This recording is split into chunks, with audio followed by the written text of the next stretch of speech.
My previous Trolldier videos have, for the most part, focused on the mechanical aspects of market gardening. You know, like when to swing, where to jump, stuff like that. And that's all well and good, but I thought it might be nice to have this next video show some of that stuff in action, you know, in a real game.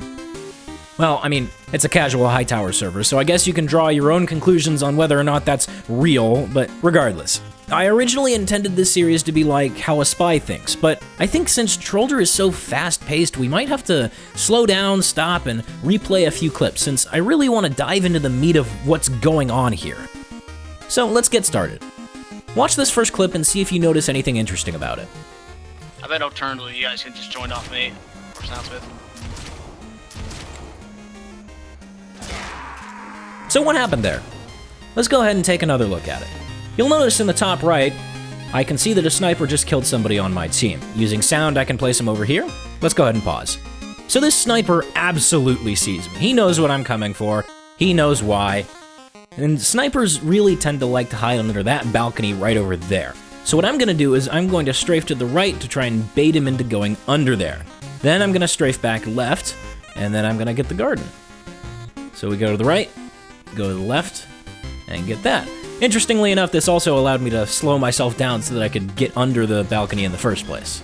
This next one's a bit of a long one. We're going to be trying to get this anger sniper over here. Now, I've actually run into this guy before, earlier in the game. In fact, I think I got him a couple of times. But I noticed something interesting about this guy.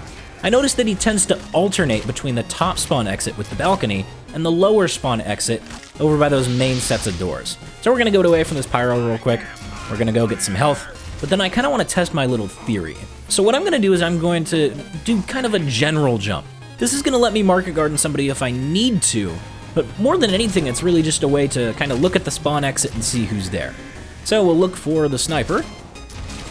Sure enough, there he is. Unfortunately, I can't get to him because that's a very narrow tunnel. I don't want to be bee-hopping through there.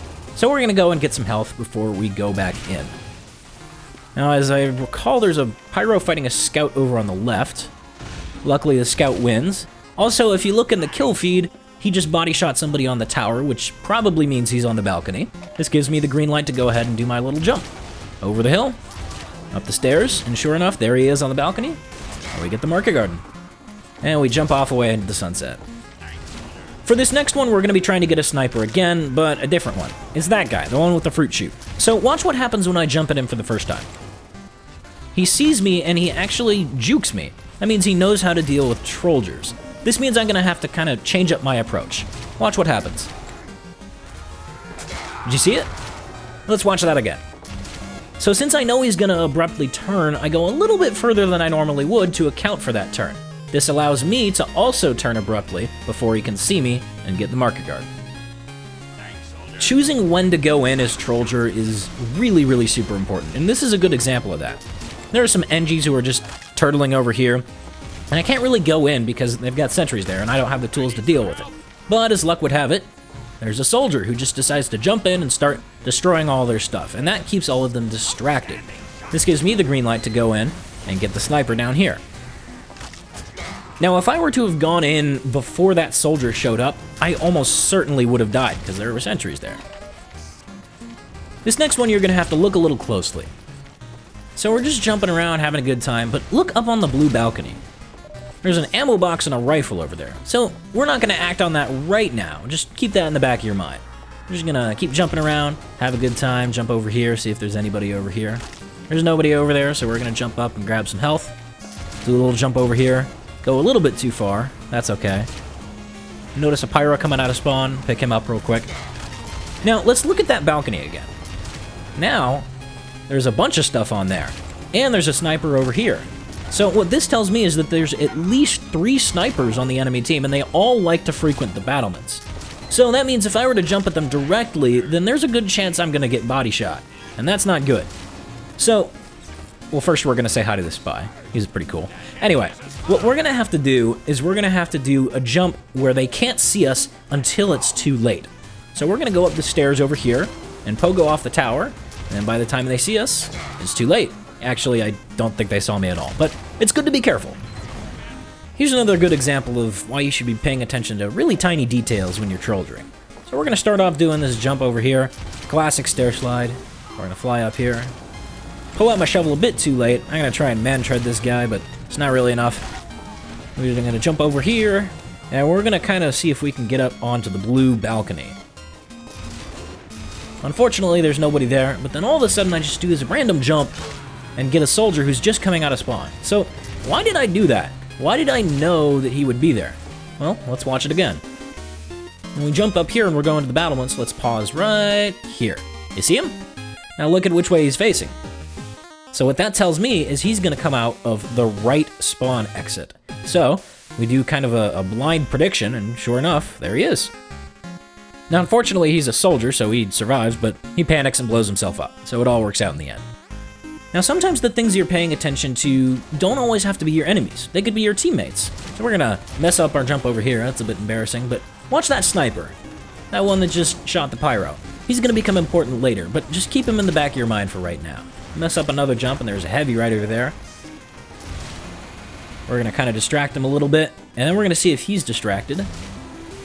He is, but before we can get to him, soldier ends up killing him. That's fine. But did you see that sniper? He's going up the tower. Now, I also know there's a sniper on blue who's semi-competent. So if I were a semi-competent sniper trying to get a line on a huntsman sniper on the tower, where would I be standing? Well, I'd be standing right there. Now, another little thing that you should pay attention to is the kill feed. So, first, let's go ahead and try and get this heavy. He dies just before we're able to guard him. That would have been real cool. That one's a heartbreaker. But anyway, check out the kill feed. You see that demo?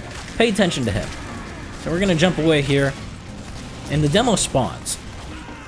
Now, I know that demo likes to go out the lower spawn exit, which is why I'm going to take a peek over here. Sure enough, there he is. I'm going to go say hi to the spy real quick, and we're going to see if we can pick up the demo. We pogo off the rocks, and we're able to bag another kill. Those rocks are awesome. I really wish more people would use those. But we're going to come back to that in a second. For right now, we're going to talk about your movement patterns as Trolldier. You know, in this game, people really seem to have trouble hitting a moving target. So, even if you do a dumb jump, you end up getting yourself in a sticky situation, somebody's focusing you super hard, always try to stay in the air, because it's way harder to hit a moving target. Because of that, I'm able to get away to the medic. Medic turns around, he's doing God's work. Unfortunately, there's a spy that comes around the corner. I'm not able to get to him in time. Felt bad about that one. But anyway, back to those rocks. There was a sniper over there earlier, and we're going to see if we can get him. Fortunately, we go a bit too far, but we can pogo off the rocks and get him right there. I feel like I should make a video about those rocks. Just a full thing. Anyway, last clip of the day. I'm not really sure what this soldier's doing. Not really sure what I'm doing. Anyway, we get the kill. We're low on health, people are focusing us, so we're gonna go ahead and jump over here to the health. Health is gone, so we're gonna jump back up to spawn and kind of reset. Now that we've got some health, we're gonna head on back out, see who we can find. We jump over here. I'm gonna jump up here, but the pyro's friendly, so we say hi to him and move on. Now, I decide I want to get that scout, but the pyro's there, so I pull out at the last second. Unfortunately, I mess up my jump. So now, I've got this gibbous pyro who is just dead set on killing me. So what am I gonna do? Well, I'm gonna do a jump that banks on the assumptions that the pyro's not gonna look up. Because, I mean, let's be real. He's a gibbous pyro. He's probably not gonna look up. And so, what I end up doing is what can only be described as the Trolldier equivalent of a corner stab. Say hi to the soldier, and we jump on our merry way.